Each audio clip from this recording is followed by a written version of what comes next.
MK atau Mahkamah Konstitusi adalah lembaga negara pelaku kekuasaan kehakiman yang merdeka, berfungsi menegakkan hukum dan keadilan dengan mengadili perkara tertentu seperti mengkaji undang-undang terhadap Undang-Undang 1945, menyelesaikan sengketa kewenangan lembaga negara, memutuskan sengketa hasil pemilu, membubarkan partai politik, dan memutuskan dugaan pelanggaran oleh presiden atau wakil presiden, menjamin konstitusi sebagai hukum tertinggi di negara demokratis hukum.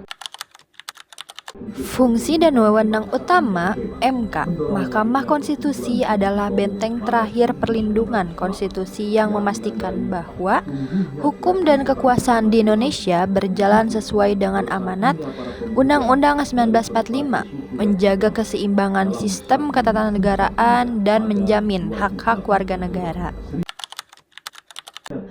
Tujuan MK yaitu menjamin penyelenggaraan negara berdasarkan hukum yang adil dan demokratis, menegakkan hukum dan keadilan serta melindungi hak konstitusional warga negara. Hai, sebelumnya kita udah banyak banget ngebahas tentang MK ya, dari mulai pengertian, fungsi dan wewenang utama MK, terus ada tujuan MK. Nah, di sini aku mau ngejelasin sedikit sejarah dari MK itu. Nah, sejarah MK di Indonesia dimulai dari usulan Mohyamin di masa BPU PKI, namun baru terwujud pasca reformasi melalui amandemen Undang-Undang 1945 2001 dan pengesahan Undang-Undang Nomor 24 Tahun 2003 pada 13 Agustus 2003, menjadikan penjaga konstitusi yang berwenang menguji undang-undang terhadap Undang-Undang 1945 dan menyelesaikan sengketa antar lembaga negara, menandai penguatan demokrasi dan checks and balance-nya. Nah, terus aku mau jelasin juga di sini kenapa sih ada step by stepnya. Di sini ada awal gagasan, masa kemerdekaan, terus kedua tuh ada era reformasi, penguatan demokrasi. Nah, di sini aku mau ngejelasin dulu awal gagasan masa kemerdekaan. Usulan Muhammad Yamin dalam sidang BPU PKI, Mohyamin mengusulkan agar Mahkamah Agung memiliki wewenang judicial review menguji undang-undang, namun ditolak oleh Sepomo karena konsep dasar Undang-Undang 1945 adalah distributor, bukan separator of power. Nah, dan hakim hanya menerapkan undang-undang, bukan menguji undang-undang. Terus selanjutnya di sini ada era reformasi, yaitu penguatan demokrasi. Amandemen Undang-Undang 1945, ide membentukkan MK menguat seiring amandemen Undang-Undang 1945, terutama amandemen ketiga 2001 yang secara eksplisit mengatur pembentukan MK sebagai lembaga negara baru. Latar belakang membentukannya MK adalah bagian dari upaya memperkuat check and balance dan menjadikan konstitusi Undang-Undang 1945 sebagai hukum tertinggi yang harus dijaga implementasinya secara benar dan adil, seperti dimanatkan pasal 24C Undang-Undang 1945. Terus ketiga, ada pembentukan hukum dan kelembagaan. Pengesahan Undang-Undang MK, rancangannya yaitu Undang-Undang tentang Mahkamah Konstitusi disahkan menjadi UU Nomor 24 Tahun 2003 pada 13 Agustus 2003 yang kemudian ditetapkan sebagai hari lahir MK. Pengangkatan hakim, Presiden Megawati Soekarno Putri menandatangani undang-undang tersebut, diikuti pengangkatan hakim konstitusi pada 15 Agustus 2003 dan mengambil sumpah pada 16 Agustus 2003. Kemudian di sini ada fungsi dan kedudukan penjaga konstitusi, yaitu MK menjadi lembaga tunggal dan berwenang menguji undang-undang terhadap Undang-Undang 1945 judicial review, memutuskan sengketa kewenangan antar lembaga negara, membubarkan partai politik, dan memutuskan perselisihan hasil pemilu.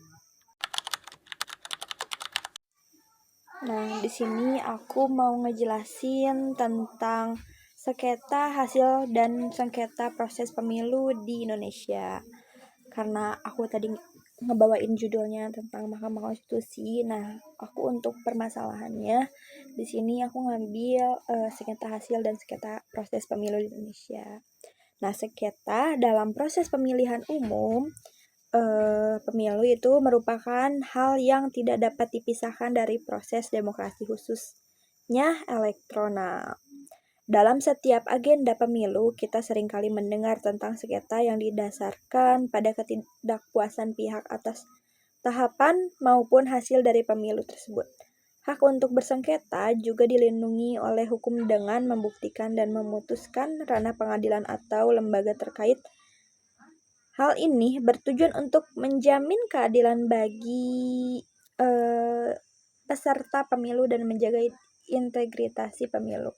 Adapun Indonesia sebagai negara demokrasi dengan landasan hukum yang jelas mempunyai mekanisme penyelesaian sengketa pemilu dengan jelas dan terstruktur.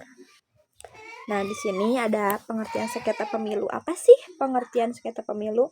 Nah, sengketa pemilu adalah proses di mana hal ini timbul akibat ketidakpuasan atau perbedaan pendapat maupun pandangan antara peserta, penyelenggara, atau pihak lain yang berkepentingan dalam pemilu. Secara sederhana, sengketa pemilu terbagi menjadi dua kategori, yaitu sengketa proses pemilu dan sengketa hasil pemilu. Nah, di sini aku mau ngejelasin satu-satu ya. Kalau misalnya sengketa proses pemilu tuh untuk pengertiannya ya. Pengertian sengketa proses pemilu yaitu sengketa proses pemilu adalah perselisihan yang timbul akibat ketidakpuasan peserta pemilu terhadap alur tahapan, aturan, prosedur, atau keputusan yang diambil oleh penyelenggara pemilu. Dalam hal ini, Komisi Pemilihan Umum (KPU) sebelum ditetapkan hasil pemilu, sengketa ini biasanya muncul antara peserta pemilu, dalam hal ini KPU dan Bawaslu, atau peserta pemilu dan peserta lain. Nah, yang kedua tuh ada contoh sengketa pemilu, sengketa proses pemilu. Nah, di sini sengketa proses dalam muncul dalam beberapa kondisi seperti penetapan daftar pemilihan tetap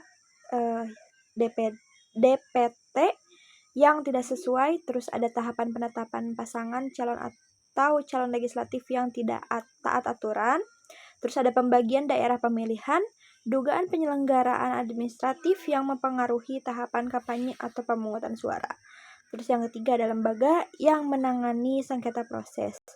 Nah, penanganan sengketa proses pemilu diselesaikan melalui Bawaslu. Bawaslu sendiri mempunyai kewenangan tersebut, yakni menerima laporan pemanggilan pihak yang bersengketa, terus pemeriksaan dokumen dan penetapan putusan. Namun bila terjadi ketidakpuasan dari salah satu pihak, dapat melanjutkan sengketa ke Pengadilan Tata Usaha Negara (PT-UN) sesuai dengan jenis sengketa.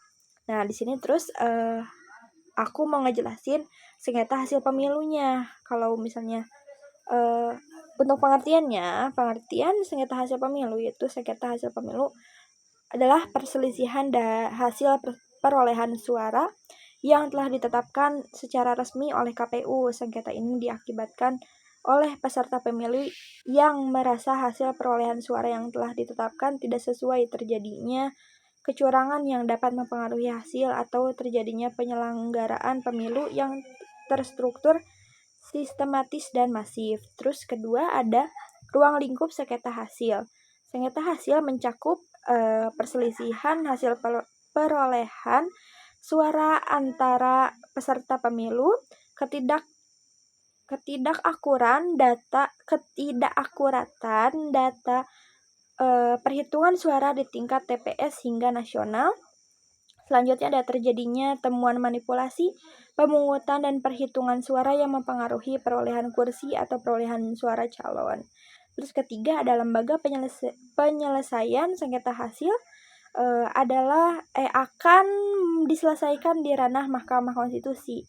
MK berwenang menerima permohonan sengketa,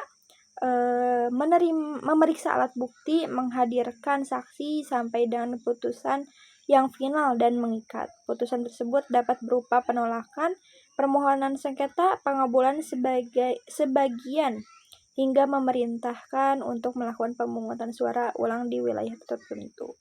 Nah, di sini apa sih perbedaan dari sengketa proses dan sengketa hasil pemilu? Nah, di sini ada dari segi objeknya, yaitu sengketa proses mengenai tahap pemilu sebelum ditetapkannya hasil pemilu. Kalau misalnya sengketa hasil tuh menyangkut hasil perolehan suara yang telah resmi ditetapkan oleh KPU. Kalau dari segi lembaga penyelesaiannya, itu sengketa proses, kewenangan berada di Bawaslu dan bisa dilanjutkan ke PT UN. Sengketa hasil mah kewenangan berada di Mahkamah Konstitusi dan bersifat final. Nah, kayak gitu perbedaannya. Nah, dari yang ketiga tuh dari segi dampak sengketanya. Kalau sengketa proses dapat berdampak pada perbaikan administrasi dan evaluasi tahap pemilu. Kalau sengketa hasil mah putusan dapat menentukan siapa yang berhak atas kemenangan dan perolehan hasil pemilu.